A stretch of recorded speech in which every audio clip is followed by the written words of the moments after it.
पुराना गांव और रहस्यमयी हवेली। उत्तर प्रदेश के एक छोटे से गांव धनियापुर में एक पुरानी हवेली खंडहर बन चुकी थी। गांव के बुजुर्ग बताते थे कि उस हवेली में कभी ठाकुर रघुनाथ सिंह रहा करते थे, जिनकी बेटी रूपा की रहस्यमयी मौत के बाद वह हवेली वीरान हो गई।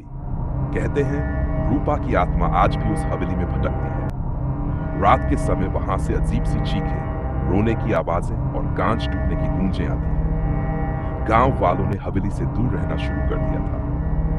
भागदू शहर से आए मेहमान, शहर से 4 दोस्त विक्रम, रजत, सोनाली और नीहा धनियापुर घूमने आए। उन्होंने गांव की इस डरावनी हवेली के किस्से सुने और मजाक में तय किया कि वे रात में वहां जाएंगे। गांव वालों ने मना किया पर वो नहीं माने। अरे भूत भूत कुछ नहीं होता, विक्रम हंसते हुए बोला। भाग 3 हवेली के अंदर। रात के 12 बजे चारों दोस्त टॉर्च लेकर हवेली में दाखिल हुए। हवेली अंदर से और भी ज्यादा खौफनाक थी। टूटी दीवारें, जाले और एक अजीब सी ठंडक। तभी एक कमरे से किसी लड़की के रोने की आवाज आई। ये मजाक नहीं है, सोनाली कांपती हुई बोली। चलो देखते हैं, रजत ने कहा और दरवाजा खोला।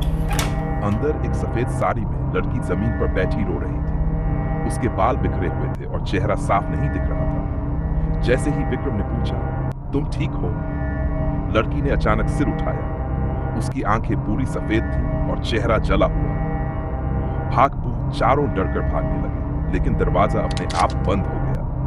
हवेली के अंदर दीवारों से खून बहने लगा और हर कोने में वही आत्मा दिखाई देने लगी। विक्रम की गर्दन अपने आप मुड़ गई और वह मौके पर ही मर गया। नीहा पागलों की तरह चिल्लाती हुई बेहोश हो गई। रजत और सोनाली जैसे तैसे एक खिड़की से कूदकर बाहर भागे और गांव पहुंचे।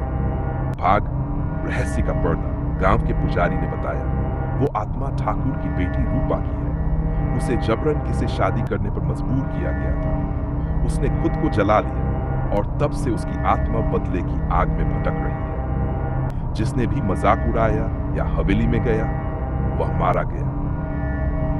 अब रजत और सोनाली शहर लौट गए, लेकिन आज भी कभी कभी उन्हें नींद में वही जलता हुआ चेहरा दिखाई देता है। गांव वालों ने हवेली के चारों ओर मंदिर के धागे बांध दिए हैं, लेकिन आज भी रात को हवेली से किसी लड़की के रोने की आवाज आती है, क्योंकि आत्मा को शांति नहीं मिली।